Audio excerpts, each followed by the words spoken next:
들어오시면서 나도 오일 바르셨나요? 그 오일의 특징이 있습니다.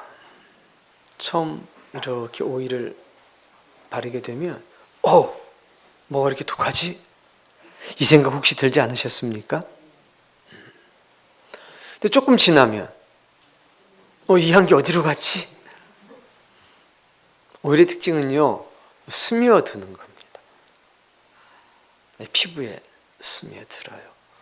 처음엔 독한 것 같은데 시간이 지나면 아주 은은한 향이 됩니다. 요한복음에는 나드라고 하는 것이 등장합니다. 그 주인공은 마리아였습니다. 마리아는 지극히 비싼 향유, 곧 순전한 나드 한 근을 가져다가 예수님의 발에 붓고 자기 머리털로 그 발을 닦으니 향유 냄새가 온 집에 가득하더라. 그때 나드입니다. 이 나드 한 근, 쉽게 보면 300g 정도 되는 겁니다. 그걸 어디에다 부었느냐? 주님의 발에. 지금 여러분이 나드를 다 바르고 오시면서 어떤 분들은 이런 걱정을 해줍니다. 목사님, 그 향이 골이 안 아프실까요? 다 바르고 들어오면? 끝나고 여기 올라와 보십시오. 거의 안 납니다. 살짝 나는 정도. 그런데 그게 여러분이 바른 게 10g도 안 됩니다. 10g도 안 돼요. 아직도 그거 많이 남았죠? 300g을 예수님의 발에 부은 겁니다. 얼마나 많은 양에 흠뻑 적셨느냐. 그것이 항상 문제입니다. 예수님은 우리에게 오셔서 생명의 향이 되셔주셨습니다. 죄와 악 때문에 우리에게 나는 악취가 있습니다. 썩을 수밖에 없는 존재가 내뿜는 악취가 있다는 겁니다. 그게 사망의 악취입니다. 주님께서 우리에게 오셔서 생명의 향기가 되어주셨습니다. 문제는 이 생명의 기름을, 성령의 기름을 부어주실 때에 얼만큼 발라야 될까요? 흠뻑. 머리에서 흘러서 이것이 우리의 수염을 타고 우리의 옷깃을 타고 우리의 발까지 충분히 적실 수 있도록 흠뻑.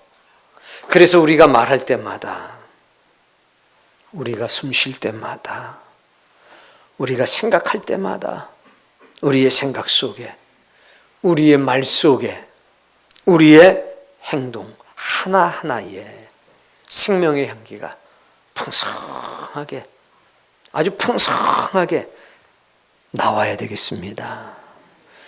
이거 조금 찍어 바르는 것으로는 오래가지를 않는다는 겁니다. 여러분, 주님께서 우리의 향이 되어주셨습니다. 오늘 한 여인은 주님께 나드 향을 부었습니다.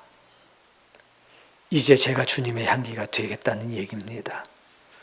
오늘 여러분, 주님이 나의 향기가 되어주신 것처럼 이제는 우리가 세상에 나가서 주님의 향기 되어 살아가도록 합시다. 오늘 오후에 독감에 신흥하는 이 춘천 시내를 돌면서 쿠키를 예수 그리스도의 복음의 탄생과 시작을 알려드릴 겁니다. 역사가 나타나길 바랍니다. 그리고 자신 있게 얘기하세요. 저한테 좋은 향이 나지 않나요? 나는 것 같은데요. 이 주님의 향기입니다.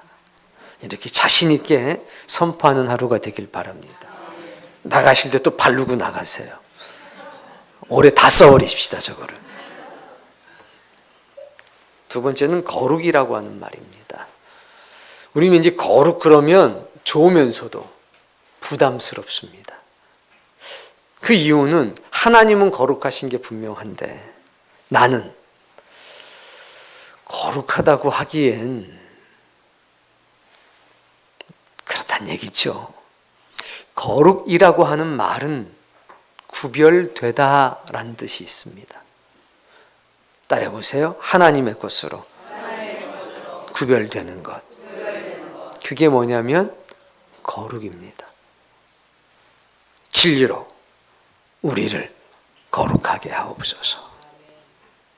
할 때 진리로 우리를 하나님의 것으로 구별하여 주옵소서. 이런 뜻인 겁니다.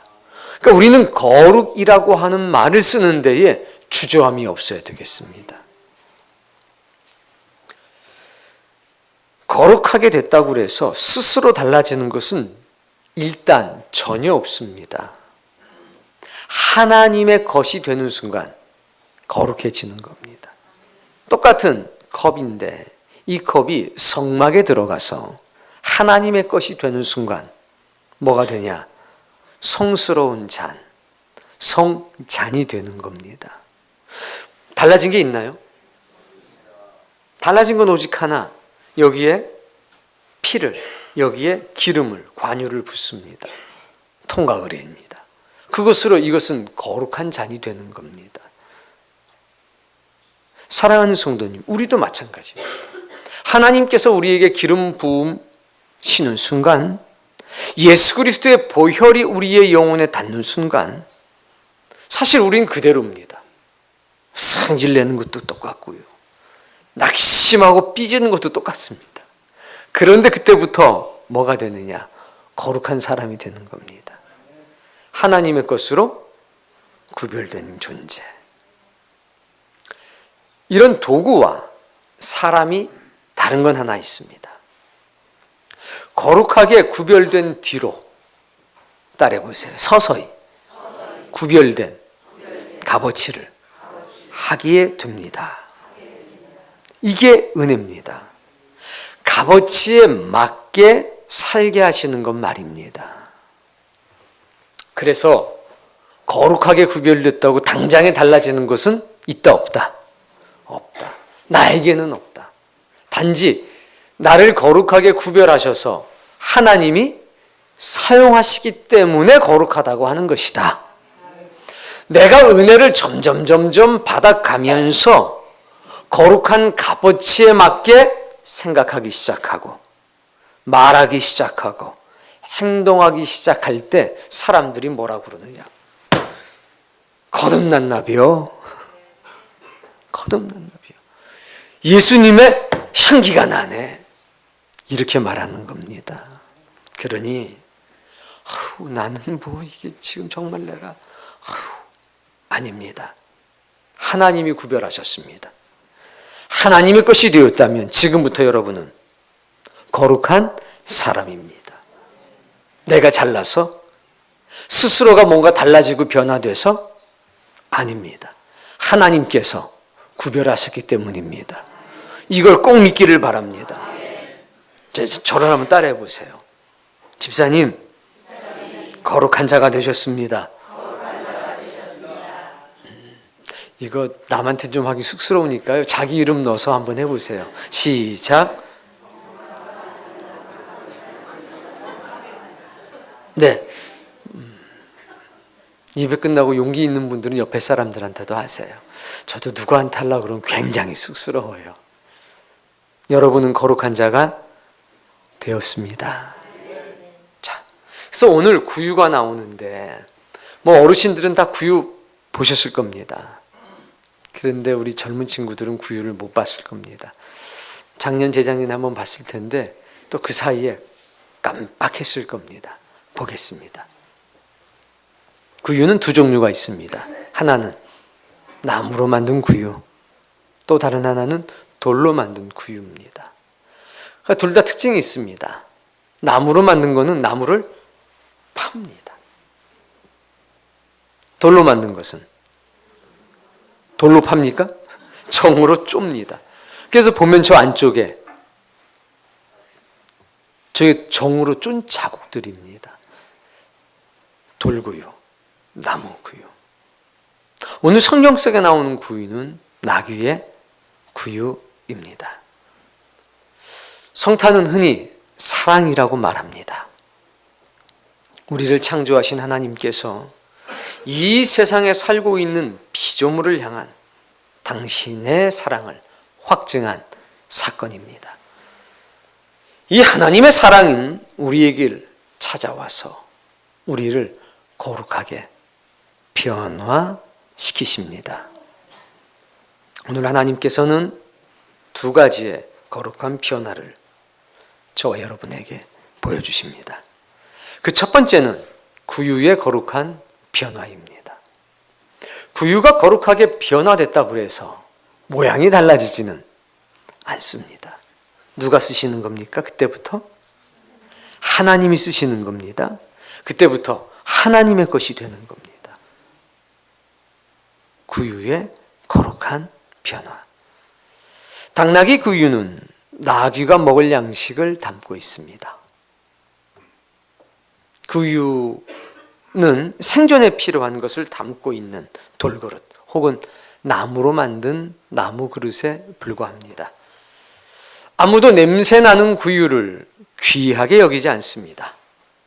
배고픈 나귀나 양이 혹시 먹을 것이 없나 해서 두리번 거릴 뿐입니다. 옮기기도 귀찮아서 한 번 자리가 정해지면 그냥 평생 특별한 일이 없으면 거의 움직일 일도 없습니다.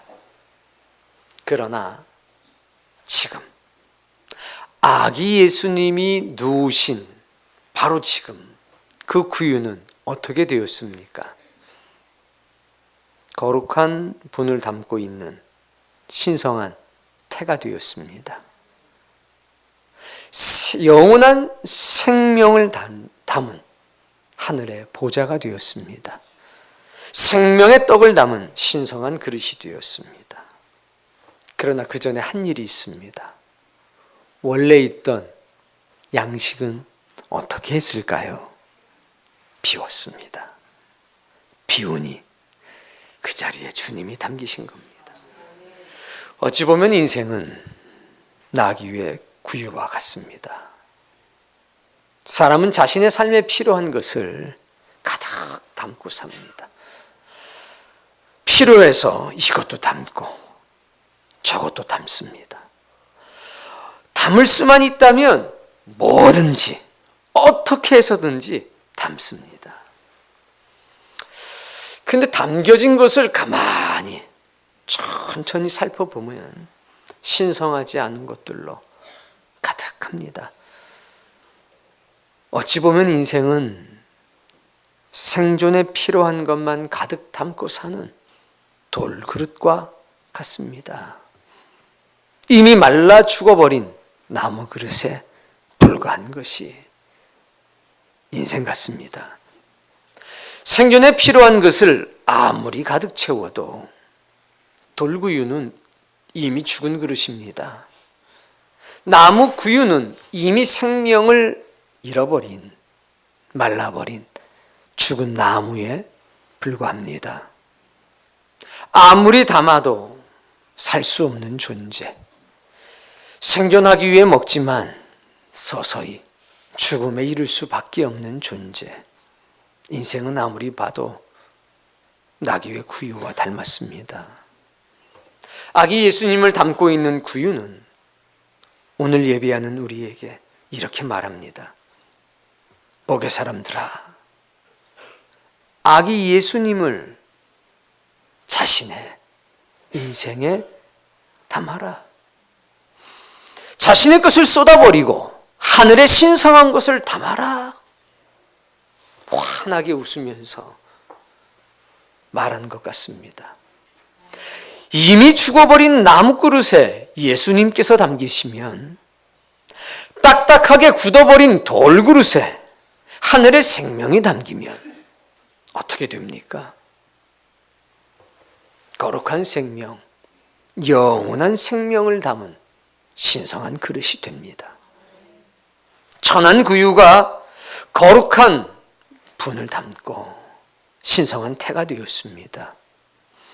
천한 구유가 영원한 생명을 담은 하늘 보좌가 되었습니다. 천한 구유가 생명의 떡을 담은 신성한 그릇이 되었습니다. 하물며 사람이 예수 그리스도를 마음에 담으면 어떻게 되겠습니까? 사람이 가히 상상할 수 없는 위대한 변화가 나타나는 법입니다. 두 번째 변화는 마리아의 거룩한 변화입니다. 성령의 감동을 받은 엘리사벳과 성령의 감동을 받은 마리아가 찬가를 부르게 됩니다. 누가복음 1장 45절 찾아서 함께 읽습니다. 찾으셨으면 저를 보십시오. 그래야 제가 찾았구나 이걸 알 수가 있습니다. 찾으셨군요. 읽습니다.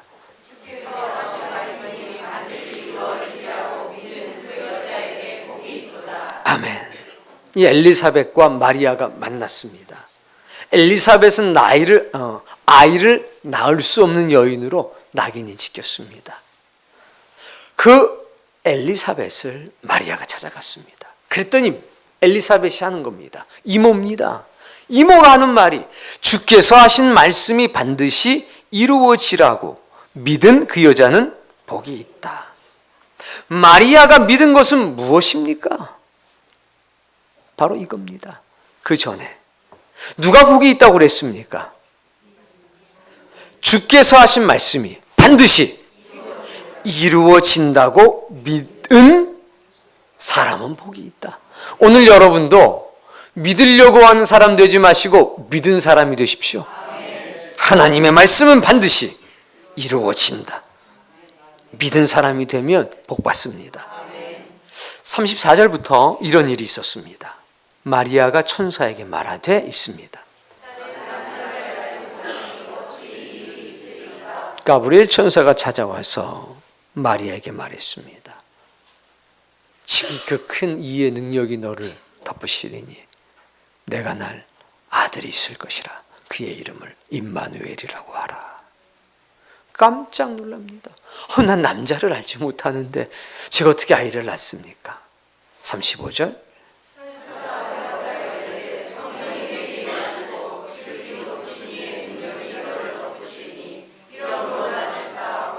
하나님의 아들이라 일컬어지리. 보라 내 친족 엘리사벳도 늙어서 아들을 배웠느니라. 이미 6달이 되었다. 37절 하나님의 모든 말씀은 이루지 못할 일이 없다. 불가능이 없다. 38절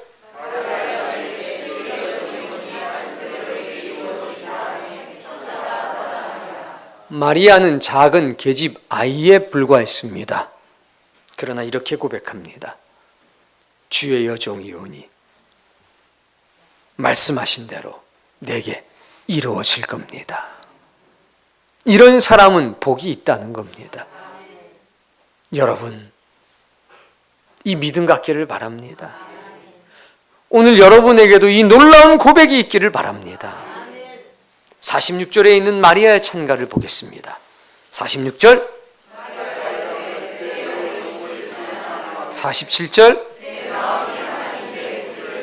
주를 찬양하며 구주를 기뻐하는 것, 그것이 우리의 삶이 되어야 합니다. 여러분, 찬양과 기쁨이 여러분의 인생에 넘치길 바랍니다. 48절 마리아는 스스로 말합니다. 나는 비천한 존재에 불과합니다.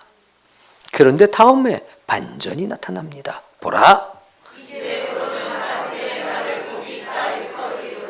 마리아는 비천한 계집 아이에 불과했습니다. 그런데 지금 무엇이라고 말합니까? 만세에 나를 복이 있다 말할 것이다. 놀랍고 위대한 고백이자 선언인 겁니다. 예수 그리스도를 태에 담은 계집 아이는 만세에 복이 있는 여인이 되었습니다. 가장 비천한 존재에 불과했던 여자아이가 기쁨과 행복에 충만한 사람이 되었다는 겁니다. 요한복음 10장 10절 이하에 보면 주님이 당신이 오신 이유에 대해서 이렇게 말씀하셨습니다. 내가 온 것은 양으로 생명을 얻게 하고 더 풍성히 얻게 하려는 것이다. 옳습니다. 맞습니다. 주님은 비천한 마리아에게 찾아오셔서 영원한 생명을 주셨습니다. 그리고 그 영원한 생명으로부터 나오는 풍성한 삶을 그녀에게 허락했습니다. 그녀는 거룩한 하나님의 사람이 된 겁니다. 구유가 예수님을 거룩하게 한 것이 아닙니다. 마리아가 예수님을 거룩하게 한 것이 아닙니다. 예수님이 구유를 거룩하게 만드셨습니다. 예수님께서 마리아를 복되게 만드신 겁니다. 이것을 기억해야 합니다. 바울은 갈라디아서를 통해서 이렇게 말합니다. 갈라디아서 2장 20절 말씀.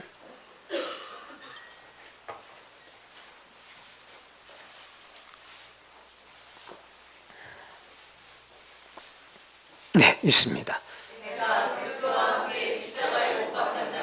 그런즉 이제는 내가 사는 것이 아니요 오직 내 안에 그리스도께서 사시는 것이라.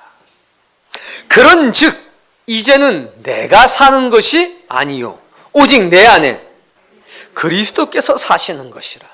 바울은 고백하고 선언합니다. 내 안에는 누가 산다? 그리스도, 예수님께서 살고 계시다. 자기 안에 그리스도 예수가 살아있는 사람들에게 어떤 일이 나타나는지 아십니까? 두 가지의 역사가 나타납니다.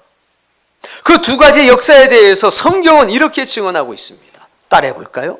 예수께서 이르시되 나는 부활이요 생명이니 나를 믿는 자는 죽어도 살겠고 살아서 나를 믿는 자는 영원히 죽지 아니하리니 이것을 네가 믿느냐? 주님을 자신의 삶 속에 모시고 사는 사람들은 죽어도 살 것입니다. 살아서 주님을 믿는 사람들은 영원히 죽지 않게 될 것입니다. 이것이 주님을 모시고 사는 사람들에게 나타날 역사입니다. 고린도전서 15장 50절입니다. 이것은 찾아보겠습니다. 고린도전서 15장 50절 말씀. 찾으셨으면 앞을 딱 보시면 찾으셨구나. 네, 50절 말씀 읽습니다.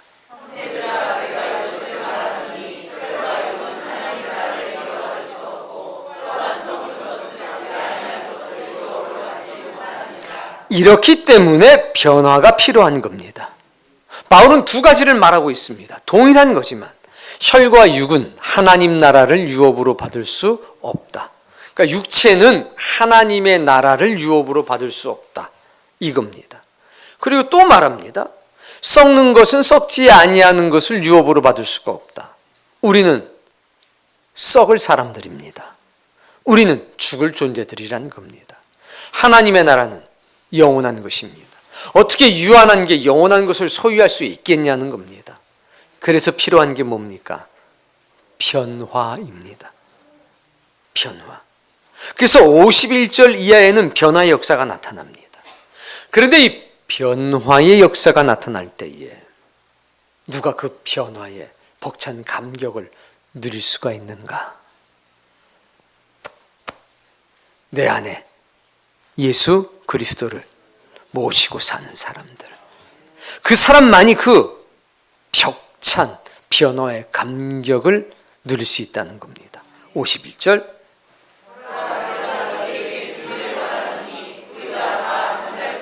마지막 나팔에 다 뭐 하자는 겁니까? 변화. 혈과 육이 변화돼야 되고 썩을 것이 변화돼야 하나님의 나라 유업으로 얻을 수 있다는 겁니다. 저와 여러분의 소원은, 꿈에도 소원은 하나님의 나라 아닙니까? 그런데 혈과 육을 가지고는 못 간다고 그랬으니, 썩을 것은 영원한 것을 소유할 수 없다고 그랬으니 뭐가 필요합니까? 변화. 교회 문을 여는 순간, 하나님의 옷자락을 붙잡는 순간 우리는 하나님께 한 가지의 소망을 가져야 합니다. 주여 나를 변화시켜 주옵소서. 52절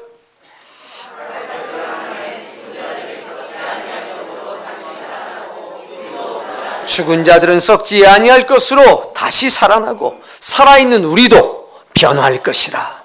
예수 그리스도께서 하신 말씀을 구체적으로 선포하는 겁니다. 53절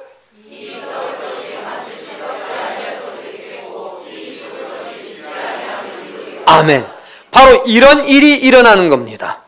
예수 그리스도를 모시고 사는 사람들, 자기 안에 주님이 살아계신다고 증언하는 사람들, 죽을 것이 죽지 아니함을 입고 썩을 것이 썩지 아니함을 입습니다. 그래서 주님 말씀한 겁니다. 나를 믿는 자는 죽어도 살겠고 썩지 아니할 것으로 다시 살 것이고 나를 믿는 자는 영원히 죽지 아니하리라.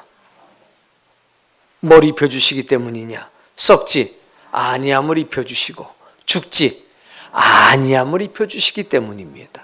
이것을 우리는 변화라고 하는 겁니다. 우리의 능력으로 되는 게 아닙니다. 살아계신 하나님의 능력으로 되는 겁니다.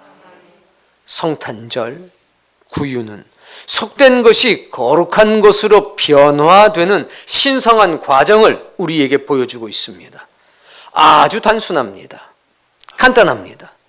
예수 그리스도를 담으면 됩니다. 그분이 내 안에 살아 계시면 됩니다. 구유가 예수님을 거룩하게 한 것이 아닙니다. 마리아가 예수님을 거룩하게 한 것이 아닙니다. 예수님께서 구유를 거룩하게 하셨습니다. 예수님께서 마리아를 복되게 하셨습니다. 그게 거룩한 변화인 겁니다. 하나님께서 넌 내 거야 선택하시는 것, 내 거니까 구별해. 속된 것과는 구별해. 내 것이 아닌 것과는 구별해. 이게 바로 거룩하게 된 겁니다. 성탄은 사랑입니다. 성탄절은 생명의 날입니다. 천한 구유가 생명의 태로 태어나는 날, 성탄절입니다. 딱딱한 돌그릇이 신성한 그릇이 되는 날, 죽은 나무 그릇이 하늘 보좌가 되는 날입니다. 비천한 존재가 만세의 복이 되는 날, 그날의 시작이 언제입니까? 성탄절입니다. 죽을 것이 죽지 아니함을 입는 선포가 나타나는 날, 언제입니까? 썩을 것이 썩지 아니함을 입는 날이 시작된 날, 그날이 언제입니까? 죽어도 다시 살고 살아서 나를 믿는 자는 영원히 죽지 않게 되는 역사적인 그 시발점이 되는 날, 언제입니까? 그게 성탄절입니다. 속된 것이 변하여 거룩한 것이 되는 날, 성탄절입니다. 그래서 우리는 성탄절을 생명의 날이라고 말하는 겁니다. 오늘 우리가 이 복을 모두 다 받게 되기를 원합니다. 주님께서 손대시면, 주님께서 내 마음에 찾아와서 거하시게 되면 죄와 사망의 악취가 나던 우리에게 주님은 생명의 향기가 되실 겁니다. 그리고 절망과 좌절 속에서 일락만 쫓아 살던 우리가 거룩한 변화를 경험하게 됩니다. 하나님이 나를 붙잡으셨다는 것을, 하나님께서 내 삶을 간섭하고 계시다는 사실을 조금씩 느끼는 겁니다. 주님, 거룩한 성탄절, 우리가 거룩한 존재로 다시 태어나는 생명의 날이 되게 하옵소서. 가장 비천하고 버려진 존재조차 생명의 기쁨과 행복으로 거룩한 존재가 되게 하옵소서. 주님의 긍휼을 입은 우리를 통해 나귀의 구유가 은총을 입는 날이 되게 하옵소서. 주님이 오늘 우리에게 오셨습니다. 죄와 사망의 악취가 나던 우리에게 찾아오셔서 생명의 향기가 되어주셨습니다. 우리에게 주님의 향기가 나게 하옵소서. 우리의 헌신이 나드 향이 돼서 세상에 가득하게 하옵소서. 기억하십시오. 주님이 여러분을 거룩하게 하셨습니다. 주님이 오늘 여러분을 찾아오셔서 비천한 여러분을 거룩한 존재, 만세의 복으로 삼으셨습니다. 오늘 이 놀라운 은혜가 여러분의 심장 속에서 고동치기를, 여러분의 혈관을 타고 흐르는 피가 ABO 혈액형이 아니라 예수 그리스도의 생명의 피가 되기를, 이제 여러분의 인생 가장 정중앙에 살아계신 예수 그리스도가 살아계시기를, 그리고 여러분의 심장과 여러분의 호흡 속에서 거룩한 생명의 향이 퍼져나가기를 주의 이름으로 축복합니다.